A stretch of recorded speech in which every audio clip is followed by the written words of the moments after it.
నమస్తే రమగారు. నమస్తే. రమగారు, సంకటహార చతుర్థి అంటారు కదా, ఆ రోజు యొక్క విశిష్టత ఏంటండి? సంకటహార చతుర్థి అంటే శుక్ల చవితి కాకుండా కృష్ణ చవితి, అంటే పౌర్ణమి తర్వాత వచ్చే చవితిని సంకటహార చతుర్థి అంటారు. ఆ రోజును కనుక పూజ చేస్తే సంకటాలు తొలుగుతాయని, కష్టాలు తొలుగుతాయని చెప్తారు. మామూలుగా మనకేమిటి, వినాయకుడికి ఎప్పుడు చేసుకుంటాం మనము? ఈ భాద్రపద శుద్ధ చవితి నాడు వినాయక చతుర్థి, ఆయన జన్మదినమని, ఆ రోజు ఆయన జన్మించాడని భావించి ఆ రోజే గణాధిపత్యం వచ్చిందని అయ్యవారికి అవాళ పూజ చేసుకుంటాం. అయితే అన్ని నెలల్లోనూ, ప్రతి నెలలోనూ కూడా పౌర్ణమి వెళ్ళగానే వచ్చే 4వ రోజుని సంకటహర చతుర్థిగా భావించి పూజ చేస్తారు. చవితి వినాయకుడికి ఇష్టం. ఈ కృష్ణ చవితికి కనుక పూజ చేస్తే ఆ రోజు సంకటాలు తొలగుతాయని, ఏ కష్టంలో ఉన్న వాళ్ళైనా అవాళ పూజ చేస్తే విశేషమైన ఫలితం లభిస్తుందని చెప్తారు. ఈ దానికి చాలామంది రాజులు ఈ పూజ చేసి చాలా అద్భుతమైన ఫలితాన్ని పొందిన వాళ్ళు, అట్లా మంచి మంచి కథలు చెప్పబడ్డాయి. కథ చెప్పుకుందాం, ఎలా చేయాలో పూజ చెప్పుకుని కథ తర్వాత చెప్తాం. అలాగేనండి. సంకటహర చతుర్థికి ఏంటంటే ఉదయం ఉపవాసం ఉండి సాయంకాలం చంద్రోదయం అయ్యాక పూజ చేసుకుని భోజనం చేస్తారు. వినాయక పూజ. వినాయక పూజ అంటే వినాయకుడికి మన సంబంధించిన స్తోత్రాలు చదవటం. సాధారణ పూజ అయినా కూడా వినాయక సంబంధమైన స్తోత్రాలు చదువుకోవాలి. చంద్రోదయం అయ్యాకే పూజ చేయాలి. ఆయనకి ఇష్టమైన కుడుములు, ఉండ్రాళ్ళు అవి నివేదన చేస్తారు. గరిక సమర్పించటము. ఏకవింశతి పత్ర పూజ చెప్పరు సంకటహర చతుర్థి. ప్రధానంగా చేయాల్సింది ఏంటంటే దూర్వాయుగ్మ పూజే. ఎక్కువ లేవు, 21 దూర్వాంకురాలు లేవు. 2 దూర్వాంకురాలైనా సరే సమర్పించి పూజ చేసుకోవాలి. వినాయకుడిని తలుచుకుని పూజ చేయటం. పగలు ఉపవాసం దీని నియమం. పొద్దుటిపూట ఉపవాసం ఉండాలి. చవితిని జ్ఞాపకం పెట్టుకోవాలి ప్రత్యేకంగా. చాలామంది ఏం చేస్తారంటే దేవాలయానికి వెళ్ళిపోతారు. చవితి నాటి సాయంకాలం దేవాలయానికి వెళ్ళిపోతే వినాయకుడికి పూజ చేస్తారు. దగ్గరుండి పూజ చేసేసుకుని ఇంటికి వచ్చి భోజనం చేసేయచ్చు. ఇంట్లోనే అలా చేసుకుందాం అని భావించేవాళ్ళు కుడుములు కానీ, ఉండ్రాళ్ళు కానీ ఏదైనా ఒక పదార్థం చేసుకోవటం. సూర్యాస్తమయం అయ్యాక దీపారాధన చేసుకుని చంద్రోదయం అవుతుండగా గణపతి పూజ. మన దగ్గర ఎట్లాగో గణపతికి సంవత్సరం అంతా చేసుకునే పూజ పుస్తకం ఉంటుంది కదా, ఏటా చేసుకునేది. ఆ పుస్తకం ఆధారంగానే చక్కగా చదువుకోవటం, స్తోత్రం, ఆయనకి పూజ అది సమర్పించి తర్వాత నైవేద్యం పెట్టి హారతి ఇచ్చి ఇవాళకి అయిపోయింది భోజనం చేయటం. అది ఎట్లా అంటే ప్రతి నెల కనుక చేస్తే చాలా విశేషమైన ఫలితాన్ని ఇస్తుంది. పిల్లలు ఇబ్బందుల్లో ఉన్న వాళ్ళకి సంతానం తాలూకు ఇబ్బందులు తొలుగుతాయి. సంసారపు కష్టాలు వాళ్ళకి తొలుగుతాయి. వ్యాపారంలో ఎన్నిసార్లు మొదలుపెట్టినా వ్యాపారం ఆగిపోయేవాళ్ళు, తర్వాత ఉద్యోగార్థులు, ఏ ఉద్యోగము రాని వాళ్ళు, అలాంటి వాళ్ళు ఈ సంకటహార చతుర్థి చేస్తే అది ఎట్లా చేస్తామంటే వినాయక చవితి నాడు చవితి చేసుకుంటాం. అవునండి కదా. వినాయక చవితి తాలూకు పౌర్ణమి వెళ్ళాక మనకి పెద్దల రోజులు మొదలవుతాయి. మహాలయ పక్షాలు. మహాలయ పక్షాల్లో మొదలు పెట్టరు. మహాలయ పక్షాలు అంటే పెద్దల రోజులు అంటారు, పితృపక్షాలు కదా. అందుకని భాద్రపదం వెళ్ళాక ఆశ్వీజ చవితి నుంచి మొదలు పెట్టుకోవాలి. సాధారణంగా 5 చవితులు చేసుకోవటం, లేకపోతే 9 లేదా 11 చవితులు చేయటం. 11 అంటే మనం ఆశ్వీజం మొదలు పెట్టామనుకోండి, ఆశ్వీజము, కార్తీకము, మార్గశిరము, పుష్యము, మాఘం 5 రోజులు, 5 నెలలు. తర్వాత చైత్రము, వైశాఖము, జ్యేష్టము, ఆషాఢము, శ్రావణము, అక్కడికి 10 రోజులు, 10 నెలలు. తర్వాత వచ్చేది ఏమిటి? వినాయక చవితి. శ్రావణం తర్వాత వచ్చేది వినాయక భాద్రపదం. ఇది 10 కృష్ణ చతుర్థులు చేసి 11వది ఈ శుక్ల చతుర్థి మన వినాయక చవితితోటి పూర్తి చేసుకోవచ్చు. ఒకవేళ ఏడాదంతా చేయదలుచుకున్న వాళ్ళు కనుక ఇట్లా చేయొచ్చు, ఇలా చేసుకోవచ్చు. లేదా 5 చవితులు చేసుకుంటున్నా సరే. కొంతమంది 2 చవితులు చేసే విధానం కూడా ఉంది. ఒకటి సంకష్టహర చతుర్థి చేసుకోవటం, ముందు చవితి కూడా ప్రతి నెలలో వచ్చే 2 చవితులు వినాయక పూజ చేసుకోవటం, వినాయకుడికి దేవాలయానికి వెళ్ళటం. ఒకవేళ చవితులు చేసుకోవటం మా ఇంట్లో లేదండి, మా వాళ్ళు ఎవరు చేసుకోరు, మొదలు పెట్టాలంటే భయం వేస్తుంది, కొంతమంది కొత్త మొదలు పెట్టడానికి భయపడతారు కదా, అలాంటి వాళ్ళు ఈ చవితి నాడు జ్ఞాపకం పెట్టుకుని దేవాలయానికి వెళ్ళి దర్శనం చేసుకోండి. పిల్లల ఇబ్బందులు ఏమైనా ఉంటే పిల్లల్ని కూడా ఈ దేవాలయానికి తీసుకెళ్ళి చక్కగా నమస్కారం చేయించి, 10 గుంజీలు చేయించి వాళ్ళతో ప్రదక్షిణ చేయించి నమస్కారం చేయిస్తే సంకటాలు తొలుగుతాయి అని చెప్తారు. దీనికి పూర్వ కథ ఏం చెప్తారంటే, కృతవర్మ అని ఒక రాజుగారు ఉండేవాడు. ఆయనకి చక్కగా భార్య ఉండేది. చాలా అన్యోన్యమైన దాంపత్యం. చాలా కాలం ఆయనకి పిల్లలు కలగలేదు. కలకపోతే ఆయన ఏమనుకున్నాడంటే చాలా దుఃఖపడేవాడు. ఇప్పటికీ సంతానం కలగటం లేదు, నేను ఈ రాజ్యం నాకొద్దు, ఈ రాజ్యమే నాకు వద్దు, నేను రాజ్యాన్ని వదిలిపెట్టి వెళ్ళిపోతాను అని చెప్పి తన మంత్రుల్ని సామంతుల్ని అందరినీ పిలిచి వాళ్ళకి రాజ్యపు బాధ్యతలు అప్పచెప్పేశాడు. సంతానం కలిగే మార్గం లేదు, జాతకంలో సంతానం లేదు, రాణుల్ని మార్చినా సంతానం కలిగేలాగా లేదు, ఎన్ని పూజలు చేసినా ఆయనకి సంతానం కలగలేదు. అప్పుడు ఏం చేశారంటే భార్యాభర్త ఇద్దరు వెళ్ళిపోయారు అడవికి. మొత్తం ఈ సంపద అంతా కూడా ఈ మంత్రులకు అప్పచెప్పేసి జాగ్రత్తగా చూసుకోండి అని ప్రాయోపవేశం చేయడానికంటే తపస్సు చేసుకుంటూ మరణించడానికి ఓహో వెళ్ళి అడవుల్లో ఉండిపోయారు. ఉండిపోతే నారద మహర్షి ఒకసారి అక్కడ చూశాడు వీళ్ళని. ఏమిటి సంగతి అంటే వీళ్ళు ఇంకా ఏమైందంటే మొదట్లో కందమూలాలు తినేవాళ్ళు క్రమంగా భార్యాభర్త ఆకులలమలు తింటూ మరణానికి దగ్గరగా ఉన్నారు వాళ్ళు.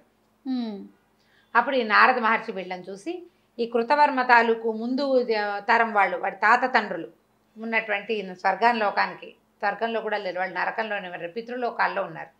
అక్కడికి వెళ్ళి మీ వంశం వాడైన కృతవర్మ సంతానార్థి అతనికి పిల్లలు కలగలేదు, మరి ఏ పాపం వల్ల పిల్లలు కలగలేదో తెలీదు, అతను ప్రాయోపవేశానికి సిద్ధంగా ఉన్నాడు అని చెప్పేసరి కల్లా ఆయన ఏం చెప్పాడంటే, అయ్యా నాకు ఒక్క సహాయం చేయండి, మా వాడి దగ్గరికి వెళ్ళి వినాయక వ్రతం చేయమనండి, సంకష్టహార చతుర్థి వ్రతం చేయమనండి. అది ఎప్పుడు చేయాలి? పౌర్ణమి వెళ్ళిన 4వ రోజున వినాయక వ్రతం చేయాలి.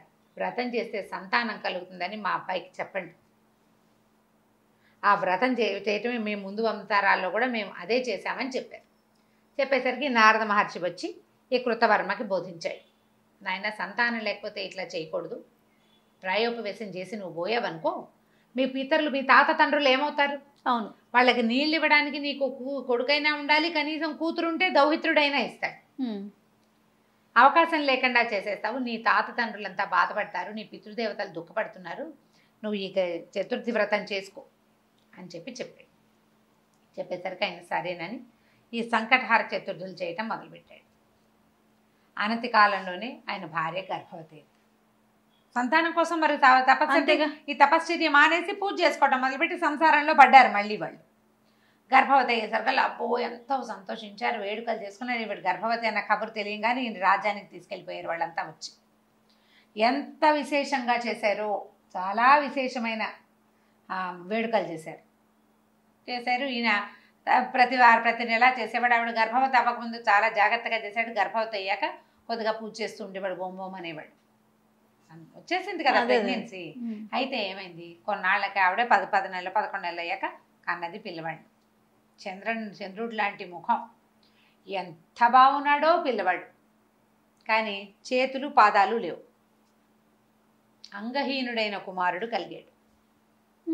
పిల్లవాడు మహాందంగా ఉన్నాడు, చేతులు లేవు కాళ్ళు లేవు. ఆవిడ విపరీతంగా ఏడ్చింది, ఏం చేసుకోను ఈ శిశువుని, నేను రాజ్యానికి ఉత్తరాధికారి కావాలని పెద్దలకి నివాపాంజలి ఇవ్వాలని కన్నాము, వీడికి చేతులు లేవు కాళ్ళు లేవు, ఇంత అంగవైకల్యంతో పుట్టిన బిడ్డ భగవంతుడు ఎందుకు ఇచ్చాడు నాకు ఇటువంటి బిడ్డని, నేనేం చెయ్యాలి అని విపరీతంగా దుఃఖించింది. అయితే అప్పుడు 100 మంది ఋషులు వాళ్ళు వచ్చి, అమ్మ కార్యకారణ సంబంధం ఉంటుంది, ప్రతిదానికి ఒకటి జరిగిందంటే దానికి ఒక కారణం ఉంటుంది, ఇలా జరగడానికి దానికి ఒక కారణం. దీనికి ఇప్పుడు నీకు నీ పెద్దలకి నీళ్ళు ఇవ్వడం కోసం జన్మించిన కుమారుడికి చేతులు వస్తాయేమో రేపొద్దున, పిల్లవాడిని సంరక్షించండి అని చాలా చెప్పారు. చెప్పేసరికి సరే ఏం చేశారు, కృతవీర్యుని కుమారుడు కార్తవీర్యుడు అని పేరు పెట్టి పెంచుకున్నారు పిల్లాడికి 9 సంవత్సరాలు 11 సంవత్సరాల దాకా వయసు వచ్చింది. గొడుగు చేశారు. గొడుగు చేసిన అబ్బాయి జపం చేయలేడు, ఏం చేయలేడు, చేతులు లేవు కదా, అలాగే పెరిగాడు. రాజు చేయవలసిన క్రియగా చేసేసారు, యజ్ఞోపేతం వేసి పెట్టారు. అయితే అబ్బాయికి 11 సంవత్సరాలు వచ్చిన తర్వాత దత్తాత్రేయ స్వామి వచ్చారు ఇక్కడికి. వచ్చి నీ అపురూపమైన నీ కుమారుడిని చూడ్డానికి వచ్చాను నేను, చాలా అపురూపమైన కుమారుడు కలిగేట నీకు, వాడిని చూడడానికి వచ్చానంటే బాధపడ్డారు. కానీ వీళ్ళు ఆ పిల్లాడిని తెచ్చి చూపించారు. చూపిస్తే ఆయన కృతవీర్యుడు చాలా దుఃఖపడ్డాడు. నేను సంకటహార చతుర్థులు చేశాను, చతుర్థి వ్రతాలు చేశాము కుమారుడు కోసం, ఎందుకు గణపతి నాకు ఇటువంటి కుమారుని ఇచ్చాడో తెలియలేదు నాకు అంటే, ఈయన ఏమన్నాడంటే, నువ్వు వ్రతం చేసేటప్పుడు ఆచమనాదులు సరిగ్గా చేయవలసిన క్రియలు కొన్ని సరిగ్గా చేయకపోవటం వల్లే ఉండవలసిన కొన్ని అవయవాలు లేకుండా పోయాయి. ఓహో. నీ తాలూకు కర్మానుభవం వల్ల నువ్వు పొరపాటు చేసావు, అది పిల్లవాడు అనుభవించవలసి వచ్చింది. వీడి అనుభవ కాలం తీరిపోయింది అని ఈ అబ్బాయికి ఏకాక్షర గణపతి మంత్రాన్ని ఉపదేశం చేశాడు. నాయన, గణపతిని ప్రార్థించు, ఈ జపం చేసుకో, గణపతిని కూర్చొని తపస్సు చెయ్యి, నువ్వు ఊహించలేనటువంటి గొప్ప అదృష్టం నీకు లభిస్తుంది, ఇవాళతో నీ దశ మారిపోయిందని చెప్పాడు. గణపతి మంత్రాన్ని తీసుకున్న పిల్లవాడు, నేను ఇక్కడ ఉండను, నన్ను అడవికి పంపించేసి. అడవికి పంపించాలంటే పిల్లాడు నడవలేడు, ఎవరినైనా పంపాలి. అప్పుడు ఒక మనిషి వాహనాన్ని ఏర్పరిచి, నరవాహనాన్ని, ఈ పిల్లవాడిని అక్కడికి అడవిలోకి పంపించారు. పంపిస్తే అతను ఒక ఏకదీక్షతో కూర్చుని ఎంత తపస్సు చేశాడో కొన్ని సంవత్సరాల పాటు. చివరికి గణపతి ప్రత్యక్షమయ్యాట కార్తవీర్యుడికి. ప్రత్యక్షమయ్యి సహస్ర బాహువులు ఇచ్చాడు ఆ అబ్బాయికి. చేతులు లేని పిల్లవాడికి 1000 బాహువులు ఇచ్చాడు. పాదాలు వచ్చేసినాయి, ఈ చేతులకి 1000 చేతులు. ఒక చేతితో జపం చేయవలసిన జపమాలతి పలుతున్న వాడికి 1000 చేతులు వచ్చేసి ఇచ్చి అతను లేచి నిలబడితే ఆ ఆకారాన్ని చూడడానికి దేవతలు భూమి భయపడ్డారు. అంత శరీరం వచ్చింది అతనికి తపశ్చర్య వల్ల. దేవతలంతా ఓహో అన్నారు, నువ్వు సామాన్యుడివి కాదన్నారు, నీ అంత గొప్పవాడివి నువ్వేనన్నారు.